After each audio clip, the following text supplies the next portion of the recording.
Schizophrenia is commonly referred to as split mind. Their behaviour, their responses, their speech, their thinking is unrelated, often in a very bizarre way, to what's happening in the world around them.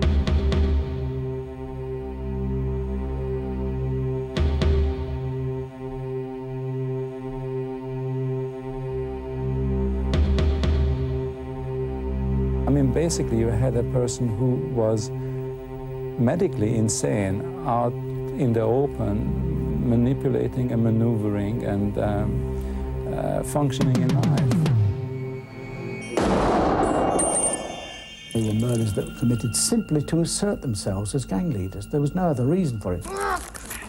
They know how to go up, cut someone, kick someone to pieces, cut them with a glass. That is what they know. The Kray twins were far too violent, far more violent than was necessary, and they were clearly getting off on the violence. I was told quite clearly there was a price on my head. There was a bigger price on other people's heads, but it worried me enough. I think they tried to model themselves on the mafia. They saw themselves as mafia-type gang leaders. They commanded a hell of a lot of respect. The name was very, very well known and very, very feared. I can assure you of that. Very feared.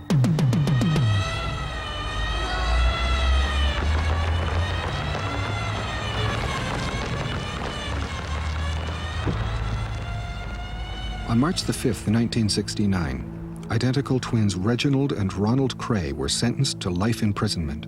They were 35 years old.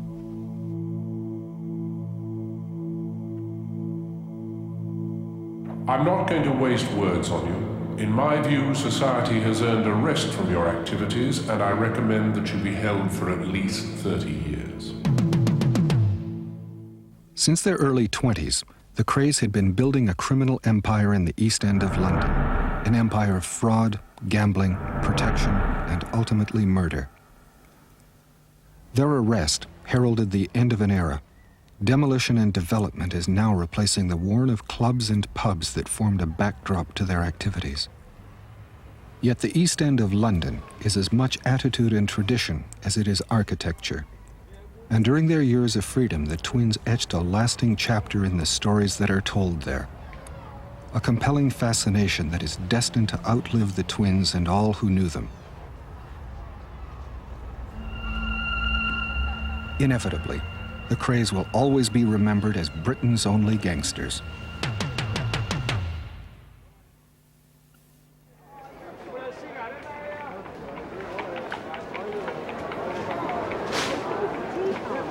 A noisy, crowded, jostling concentration of street trade and street violence, London's East End has always been synonymous with crime. The squalid, overcrowded slums of the 1800s were a breeding ground for illegal enterprise as poorly paid men and women attempted to feed and clothe their families. Crime was an accepted part of everyday life, and acts of extreme violence a regular occurrence. The wealthy, attracted to the East End by its illegal gambling and prostitution, regularly fell victim to thieves and muggers in a dimly lit maze of narrow streets. By the turn of the century, London's East End was a teeming mix of colorful communities. At its heart were the docks. Here, thousands of men found work and ready criminal pickings from the vast colonial trade of Britain's empire. As the scale of dockland activity increased, so too did the illegal economy that it fed. The docks are a wonderful area. I mean, not only in terms of the sailors who are coming ashore, who are going to have their money taken off them by prostitution and who want to have a little gamble, but of course also the gear that's being moved by lorries, that's being put onto the ships, taken off the ships, all that. And of course you've got nice access there in the East End of London to the markets as well. There are plenty of markets around. And you've got Smithfield, you've got Spitalfields, so that gear that is nicked and so on can be easily got rid of, can easily be fenced. There's not a great deal of evidence that it was organised. You don't begin to get names appearing as people who are controlling it. It seemed to be relatively disorganised. And I think what consolidated it all was probably the Second World War.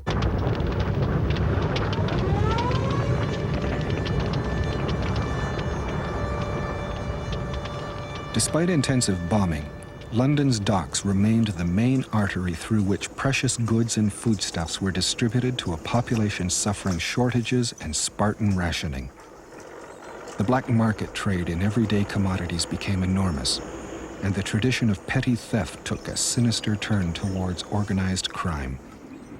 On the shattered streets, a new generation was emerging to inherit the post-war underworld. During the daytime, we used to knock about, and there was a lot of bomb sites. You can imagine what it's like around the East End them days. It's all they bombed was the docks. You catch all the streets, it was all debris. And we used to have little games, we used to have little fights with the bricks, throwing bricks at one another and all that, plates and things. It was like sort of running wild, you know. But the streets of the East End were increasingly coming under the control of two gang leaders, Billy Hill and Jack Spot. The financial stakes were high, and violence almost legitimate. Jack Spot, Moisha Blue Boy, Sonny the Ink, and Little Amy Rosen, these were the governors at the time. And we all used to go down a club in Umberson Street, which is all a commercial road, and we used to play snooker downstairs. Jack Spot come down with Moisha, and they wanted to play dice. They said, come on, chaps, all at the table, we're playing dice.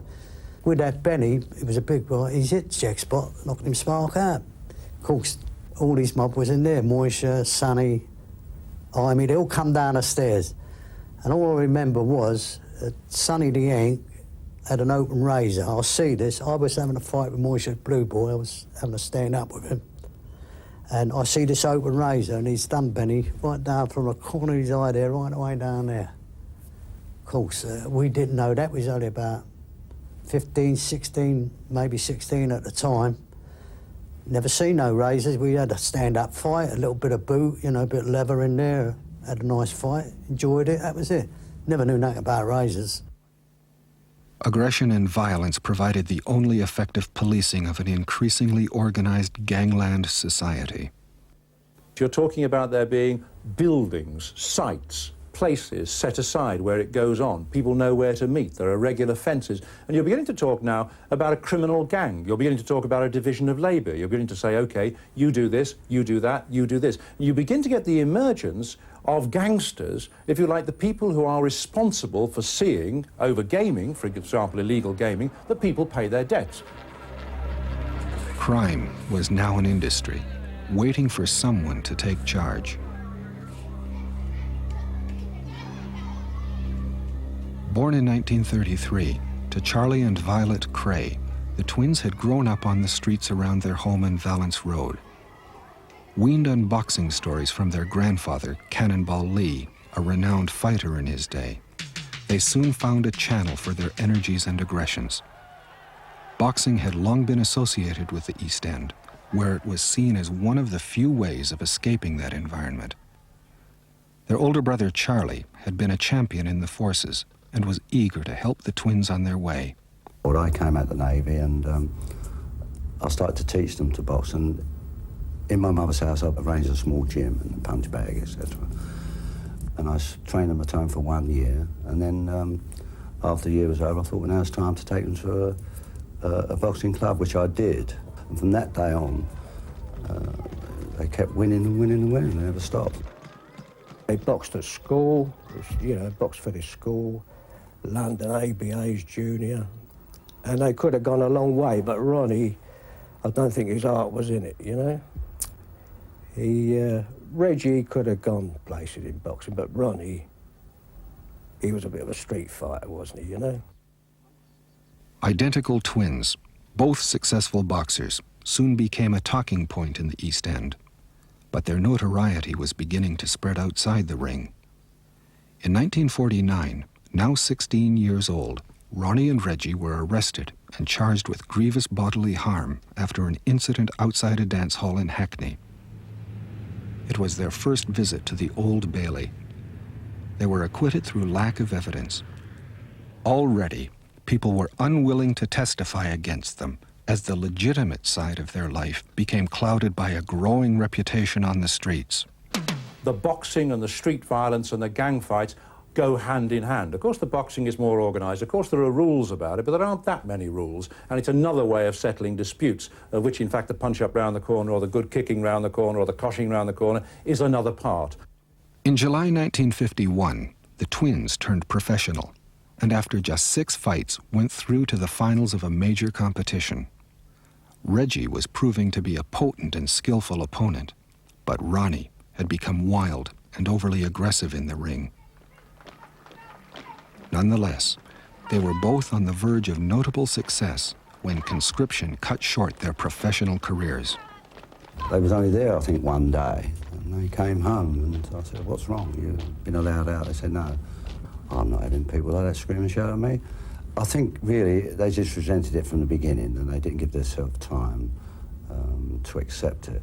And they came home, and they threw their uniforms away, and they never went back until they was caught, obviously.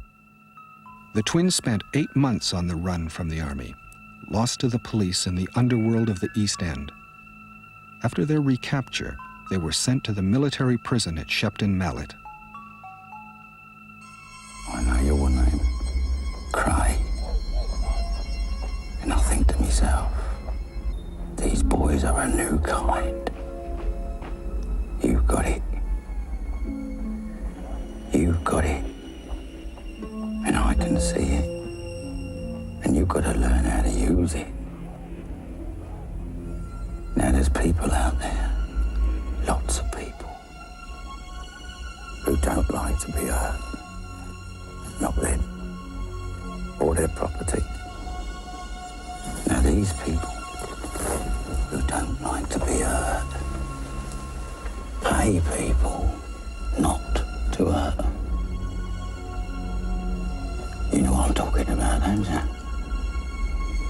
Of course you do. Now when you boys get out of here, you keep your eyes wide open. Watch out for the people who don't want to be hurt. 'Cause you scared the shit out of me, boys. Wonderful.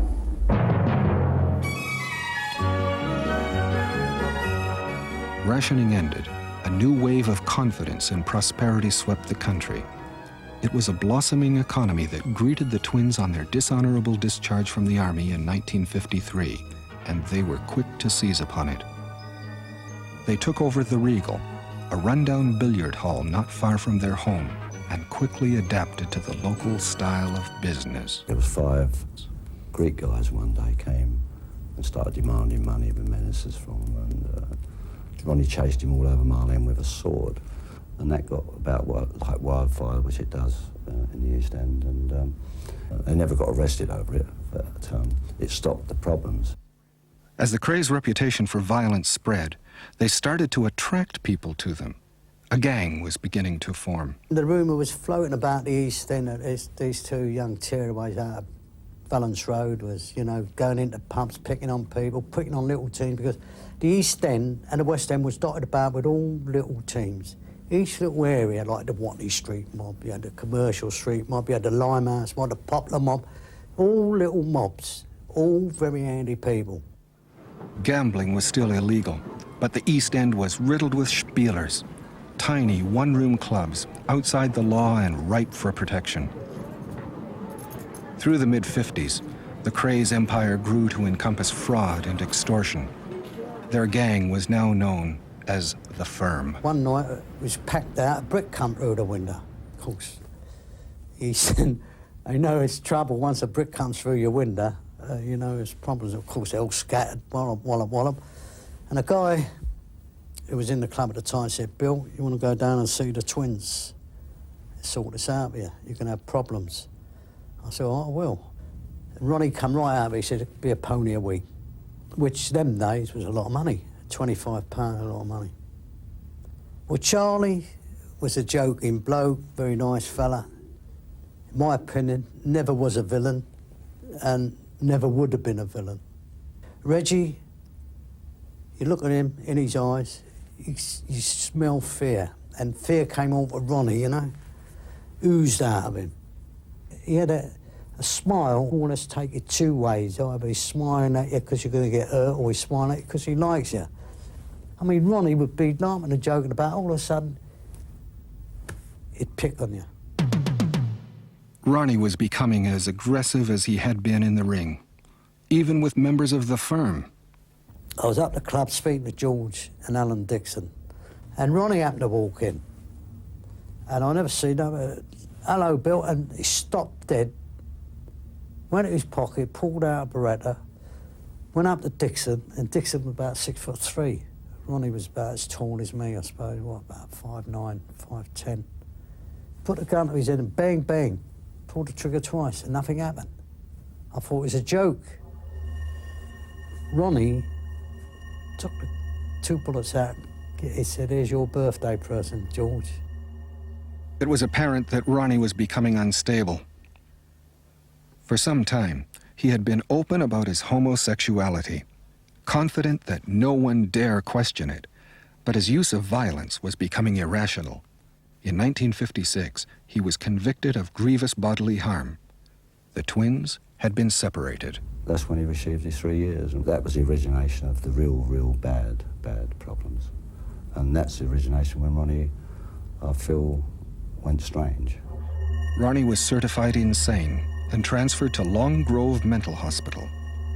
Some people may have the schizophrenia restricted to quite narrow areas of their life and behaviour, and they can be said to retain the ability to discern right and wrong.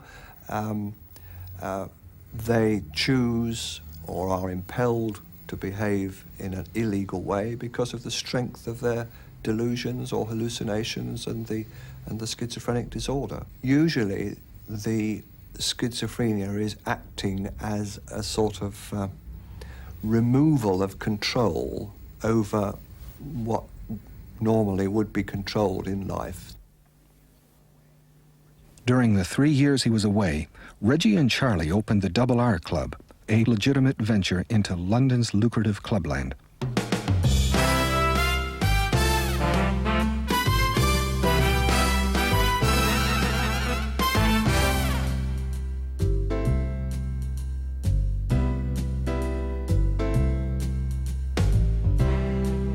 In 1960, the twins, now reunited, became shareholders in Esmeralda's Barn, a thriving club in London's West End. They were to acquire an interest in several more.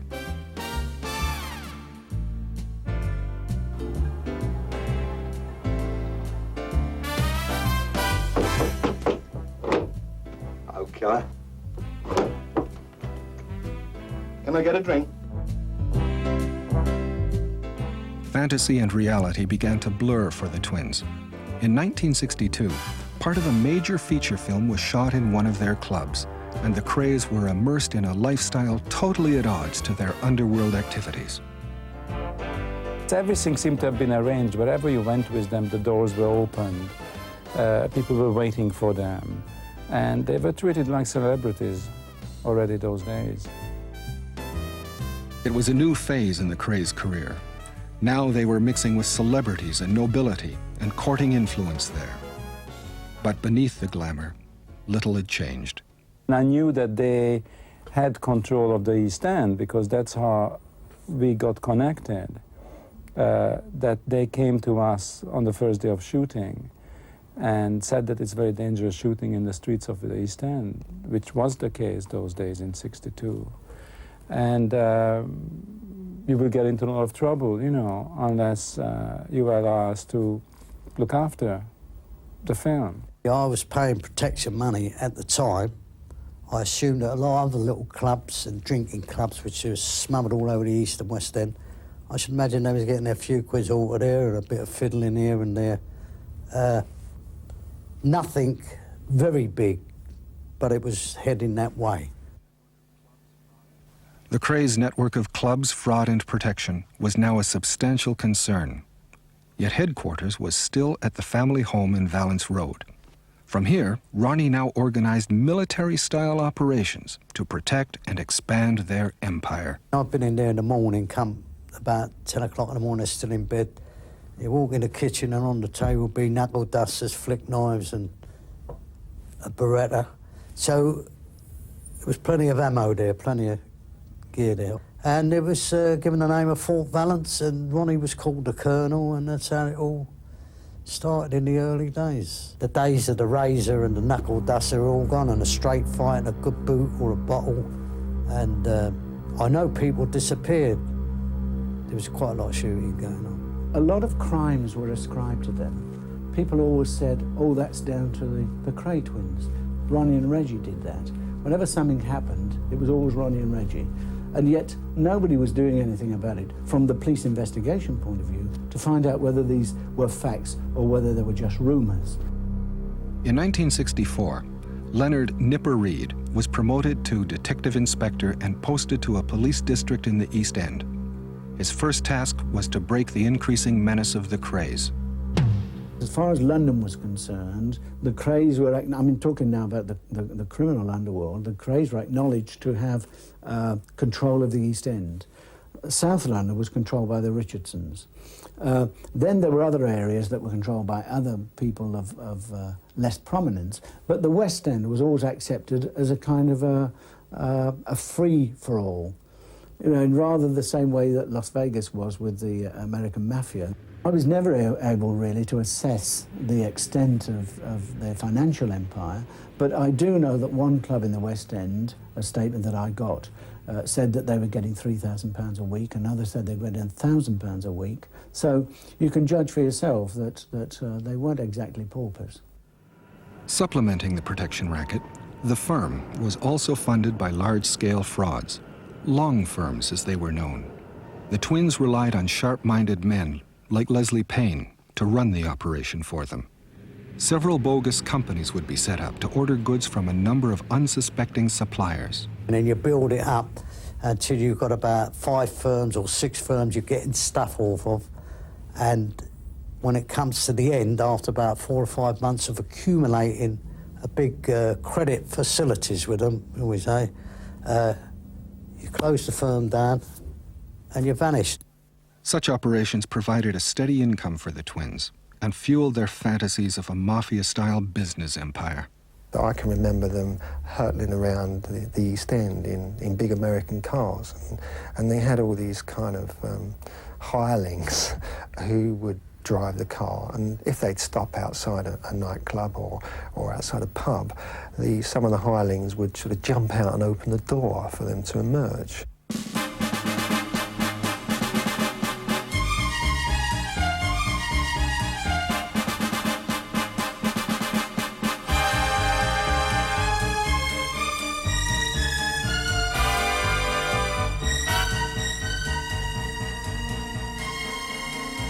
It was the films of Chicago-style gangsters that influenced more than the actual stories, so that one had this funny fudge between whether they were modelling themselves on the actors who were playing the gangsters or the actual gangsters themselves.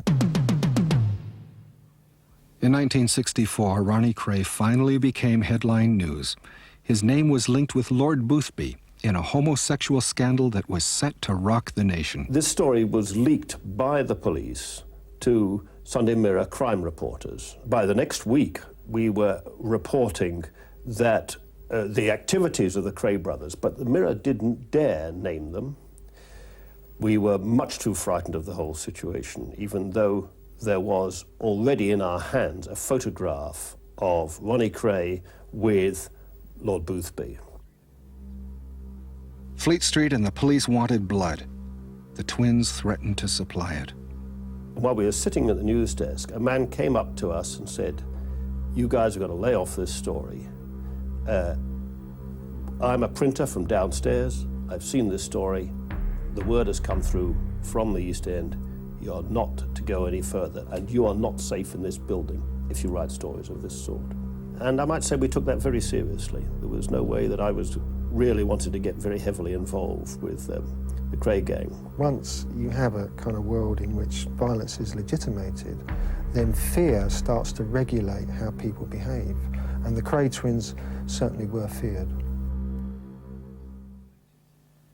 In the late summer of 1964, 2 apologies were printed in the Mirror newspaper, one to Lord Boothby and one to Ronald Kray. The scandal had come to nothing. and the twins' reputation had benefited no end. Nipper Reed's continuing investigations began to flounder. No one would testify against the Krays. Just as we were about to close the investigation down, a man called Hugh McCowan, who was in fact a baronet, went into a police station in Marylebone and said that he wanted to talk about the Krays. Well, it was well known that I was conducting this investigation, and so this guy was sent over to me. He was a very well-educated man. He was running a club in the West End of London, and the story that he told was that the twins, through a man called Teddy Smith, were trying to extort money from him, a typical protection money racket. He gave a long statement, and also his manager did too, and we found in fact that his manager was the person that gave the more substantive evidence, and so based on that we decided to make the arrests. We thought we were in for the big showdown eventually, where we would be able to tell all there was to tell. But they were strong enough that they were able to influence witnesses. The case against them became very thin. In the middle of the trial, I was actually in the hideaway club, the club where the blackmailing, the demanding of menaces was supposed to have taken place, and I found McCowan, the key prosecution witness, actually in the club with somebody who was retained at the time by the Krays. So the whole thing wasn't being handled or wasn't under control at all, and the police really had a bit of a thin case. The manager, who of course was the man that gave the real meaty evidence, had already been tainted. His story to me was that he had been walking around London and suddenly he'd had a revelation from God that he shouldn't tell this story, that it was a story that was false, and that suddenly when he came to his senses he realised that he was in Valence Road, and he walked into 178, which was the home of the Krays then, and there demanded to see a priest, and so one was brought to him, and then he confessed that the story that he'd given before was false, and that he now wanted to renege on that and give the true evidence. Again, the Krays triumphed. Their position now seemed unassailable. They were all powerful in the East End, they were celebrities in the West End, and now they had beaten the press. Funded by a network of illegal earnings, supported by the villainy of the firm, and protected by the wall of fear and silence they left in their wake, the twins would never be more powerful than they were at this moment.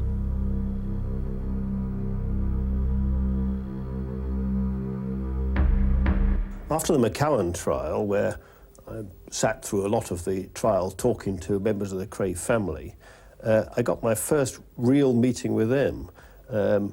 I dropped into the Grave Maurice one day, which was their drinking place at the time, and there they were standing at the bar. They were playing the big-time movie gangsters of just being the strong, silent men.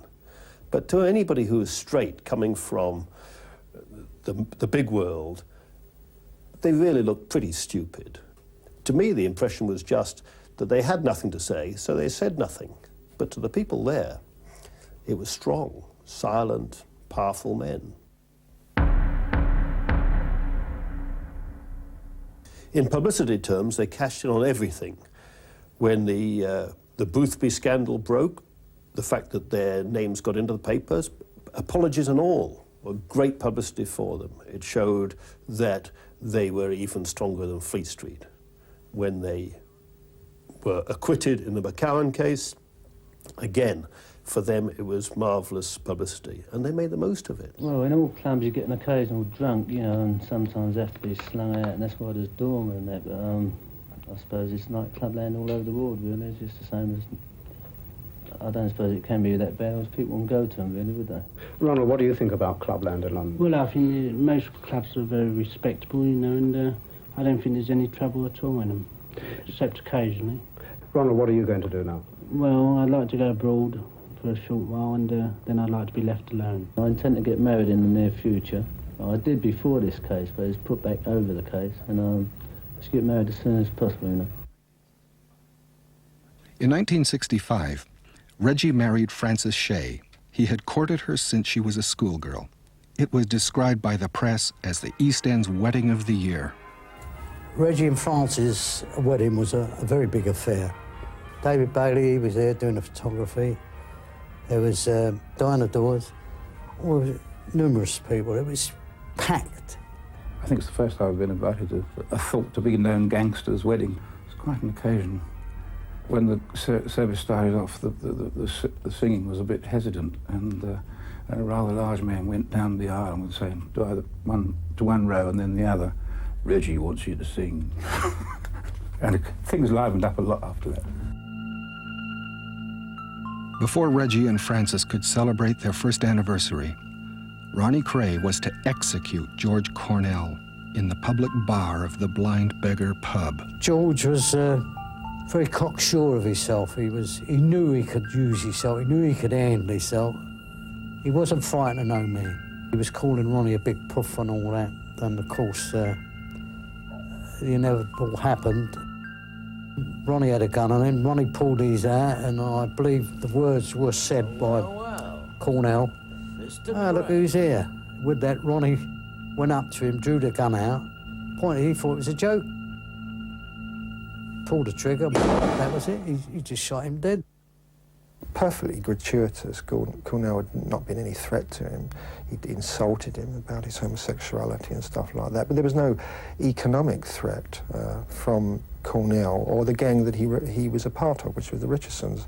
But when Ronnie Kray killed him, I mean, he said, "I've got my button," just as the Yanks say when they've killed someone. Over 30 people witnessed the shooting. Not one would pick Ronnie Kray from the lineup. It seemed this outlandish act of violence had only served to strengthen their position. We eventually traced most of the witnesses there, but none of them would give evidence that they'd seen Ronnie Kray. They were immovable because there was always this wall of silence. First of all, this natural wall of silence that people in the East End don't talk to the coppers. And the second thing was that this wall of fear. The potency of the gangster doesn't just come from his capacity and willingness to use violence. It happens the world over that all these kind of illegal communities generate a no-informing rule. It's very difficult to, as it would be a criminal with other criminals, having to cooperate with other criminals, if it's also seen as perfectly reasonable to inform when it suits you. So this rule is really at the heart of what we call the criminal enterprise. Nobody took their troubles to the police. You know, the police were part of the enemy. They're usually part of the thing that broke up the strikes and the docks and things like that. I mean, the police were regarded as being, you know, outside your society. And if you had something serious to settle, you tried to settle it between yourselves, and that sometimes did involve violence. Cornell's killing escalated a long-standing feud with the Richardsons, a rival gang from south of the river. To support them in this campaign, the firm wanted Frank Mitchell, the Mad Axe Man. In 1967, they arranged his escape from Dartmoor Prison. A massive search ensued. He was hiding here, a flat in the East End of London, looked after by Albert Donahue, a trusted member of the firm. Soon afterwards, the Richardsons were imprisoned before a showdown could take place. Mitchell was still a wanted man, but not by the Krays. If the twins got him out, and the twins are looking after him, nobody can kill him in front of the twins. There's only one people who can hurt him, and that's the twins themselves. The only thing I put it down to, he got too much trouble. He was a great big massive guy. I can assure you that he'd chew and eat them two, plus half of the firm for breakfast and think nothing of it. He's a great big massive guy, strong as a lion. Maybe he got out of line, they couldn't handle it. They couldn't handle him, they didn't know what to do, and the only thing they knew how is get rid of him. Couldn't put him back in prison, they couldn't just, because they would be letting themselves down in front of the firm by grassing him up. They can't say, "Come and get Mitchell, he's here." That's grassing. Them days it was never ever heard of. Nobody grassed in the underworld them days. Frank Mitchell's body was never found. Officially, his murder remains unsolved. The story of the Krays has several victims, none sadder than Frances. Amidst the glamour, she had become increasingly disillusioned with her life and found it impossible to escape the notoriety of her husband or compete with the intensity of his relationship with a twin brother. I think Ronnie mixed the pudding up there quite a bit, and very much the domineering factor of the two. He might have got, I don't know what he'd done to Francis, but all I know is he was constantly rowing. In June 1967, Frances killed herself with an overdose of tablets. Reggie insisted that she be buried in her wedding dress. It really slaughtered him, and well, for a week or two, he just didn't know what he was doing, Reggie. He was wandering the days, and when she died, he gave up. He had a death wish, I'm sure, in many ways. Reggie's only escape was into the company of his brother, but by now, Ronnie's behavior offered little sanctuary. He now saw murder as a demonstration of allegiance to the firm. Reggie had yet to prove his. McVitie was a £2-a-week bandit. He was not a villain of their calibre by any means. So he posed no threat to them. So any suggestion that he was killed in retaliation for threats that he'd offered them is just nonsense. But the story that was circulated was that this was a crime that was really motiveless. The only motive that could be ascribed to it was that Ronald Kray had said, having killed Cornell, "Well, I've done my one, Reggie, now you do yours." He thought that he'd been invited with the rest of them to a drink-up to a party. You can imagine his surprise when Reggie Kray suddenly appeared and offered a gun to his head and pulled the trigger. Run! Ronnie was always winding him up. "I've done mine, you go and do yours," and he more or less wound him up that day. Got him really and truly at it, and he got him in the front. I don't think Reggie would have done it, but Ronnie wound him up. Put a man to man, no way. I mean, I knew Jack very, very well. Jack was a very, very good pal of mine. Whatever he'd done or whatever he was, it didn't warrant that. You've left us no choice, Jack! He tried to get out of the window, but he was dragged back by the people there, and then he was held by Ronnie Kray, and by this time, Reggie had been given a kitchen knife, one of those long, serrated kitchen knives. He hit McVitie, first of all, on the jaw, and then he stabbed him a number of times until eventually the poor man fell to the floor when he pushed the knife through his throat and twisted it and pulled it out again. Well, of course, it didn't take long for McVitie to die.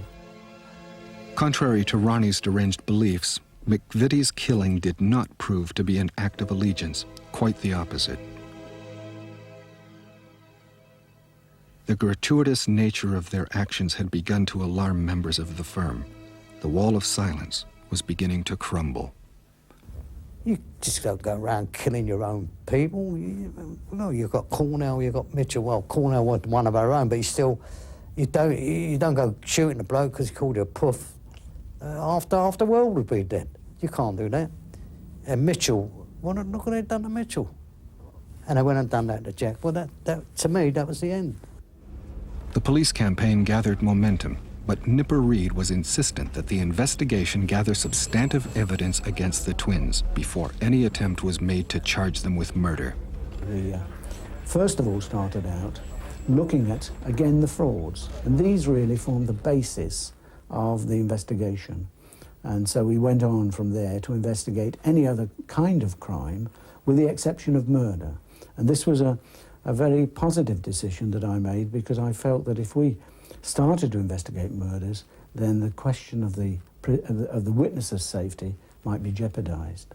The mood of the firm was very, very, very dodgy. People were not turning up at the meets anymore. They didn't want to come to the meets. They made excuses why not to be there. And the nervousness on the two twins that was showing, that they can virtually it meant they virtually pull out a gun and shoot you in the middle of the road or in the house or wherever. It was almost common knowledge that Ronnie Kray had shot George Cornell in The Blind Beggars. As a matter of fact, when later I started to investigate it, people in the East End said to me that the Krays did everything but take the front page of the Times to advertise the fact. I mean, this enhanced their position as gang leaders, you see. They must have felt such immense power. You see, when they'd done their first killing with Cornell, it must have been about a year or 2 years before they nicked them. So it must have given them a very high sense of power, the untouchables. No one was safe. No one. In 1965, the Krays had seemed invulnerable to prosecution. 3 years later, a trail of senseless killings destroyed that position. They were now so feared that even members of the firm thought it safer they be put away. Leslie Payne was a fraudster. He didn't need violence because he could charm people, he could persuade people. And so when he realised that there was no measure by which he could control the violence of the Krays, he decided then that that was too much for him and he walked away.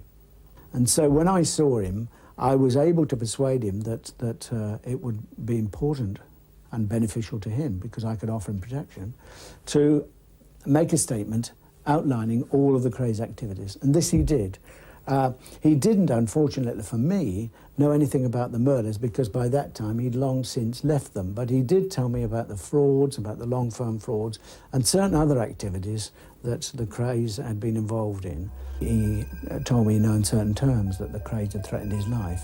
And so as far as he was concerned, then it was in his own interest to see them put away, and hopefully for a long time. On the 8th of May, 1968, Nipper Reid coordinated a massive police swoop to arrest the Krays and over 70 members of the firm. It was the start of an operation that would rewrite British legal history. It was all timed for 6 o'clock in the morning. They were all provided with arrest sheets and descriptions of the people that they had to arrest and so on. And of course, these were all over the place. They were all over the East End and all over other places in London, of course. And so off we went, and I went with my then deputy, Frank Cater, and some other officers, and we went to Braithwaite House, which was where the Krays were then living. And there we found Ronnie and Reggie in bed, and they were both arrested and taken back to West End Central Police Station. In fact, we were the first team back of all the teams that had been sent out that night. We probably got the easiest operation, I suppose. Now that the Krays were safely inside, work on the case could begin in earnest. There was still no evidence or testimony that would convict either twin of murder. What I wanted to do in this operation was not make the mistake that I did in the 1964-65 one. And that was that I thought once the Krays themselves had been arrested, people who'd been victims of their activities would come into the station and say, I want to give evidence. They never did that. And so I learned then that there was this wall of silence in the East End that was almost insurmountable. Once they were all inside, it had been generated from the cells of the Krays and others that now they were all together, they got to stick together. And that if anybody was found to be attempting to give evidence for the prosecution, then certain repercussions would occur and their wives and family would be in danger. The twins could no longer intimidate. They had become too volatile and too violent. Albert Donoghue, who was one of the senior lieutenants, one of the big hefty men, his mother came to see me. He'd been arrested and charged, and his mother came to see me at Bow Street Court and said he wanted to see me in prison. And so I went along to see him. And then he told me the story. For the very first time, we got to know what had happened to Frank Mitchell. According to Donoghue, he was taken out into a van on the pretext that he was going to another location in Kent. And once he was inside the van, he was shot by two people that were sitting in the back of the van. And so that was the first murder charge that we preferred. The pieces were fitting into place. Nipper had evidence against the twins for fraud and murder. But McVitie's killing would be more difficult to prove. One of the problems is, of course, that if you've got a conspiracy like that where a number of people are together when they commit an act, Unless one of them is willing to give evidence of the prosecution, then you can't mount a successful prosecution. And so this was the situation as far as they were concerned. We needed one of this group to come forward. We knew basically what had happened, that this had happened in the basement of this house in Evering Road, but it was a question of getting witnesses. There was one man missing, a man called Ronnie Hart. He was a relation, or it suggested that he was a relation of the Krays, a cousin. And he'd never been arrested in the first sweep because we'd no evidence against him. We managed to trace him, and eventually he was persuaded to make a statement in which he said exactly what happened, and he was the prime witness against the Krays. One piece was still missing, Cornell. A key witness to the murder had been a barmaid from the Blind Beggar pub. She was terrified of the Krays and steadfastly refused to testify against them. She had seen who had killed Cornell. She knew him, she actually knew Ronald Kray. And so we began to give her as much comfort and assistance as we could at that time. But we weren't getting anywhere, because at that time people didn't believe that the Krays were going to be held in custody and successfully prosecuted. They believed, as they'd always believed, that they would walk on water again, that they would be able to be acquitted and come back to their usual habits in the East End of London. Given a new identity, the barmaid was moved out of London to a secret address in Essex. Eventually, she was persuaded by the nature of the support that she had that she could tell the truth. And in fact, later on in court, she very dramatically pointed to Ronnie Kray and said that is the man that she'd seen in the Blind Beggar's public house.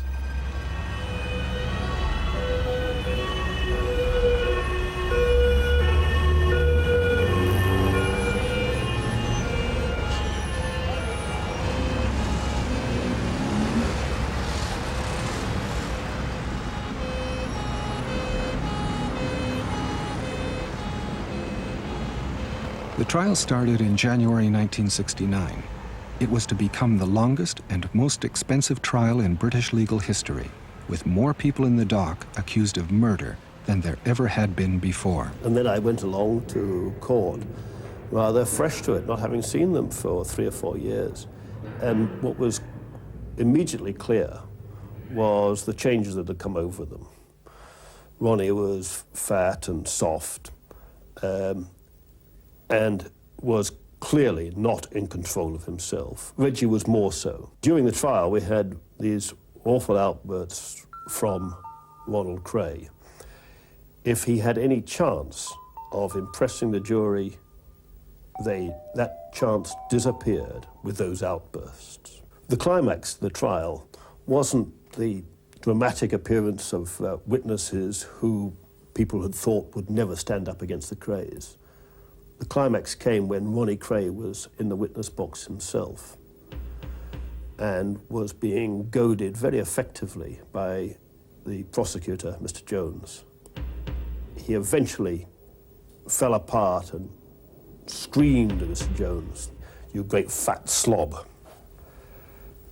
Jones just sort of rocked back and let that sink into the jury. Here was the king of the underworld descending to name-calling. And if anybody was the great fat slob, it was Ronnie Kray.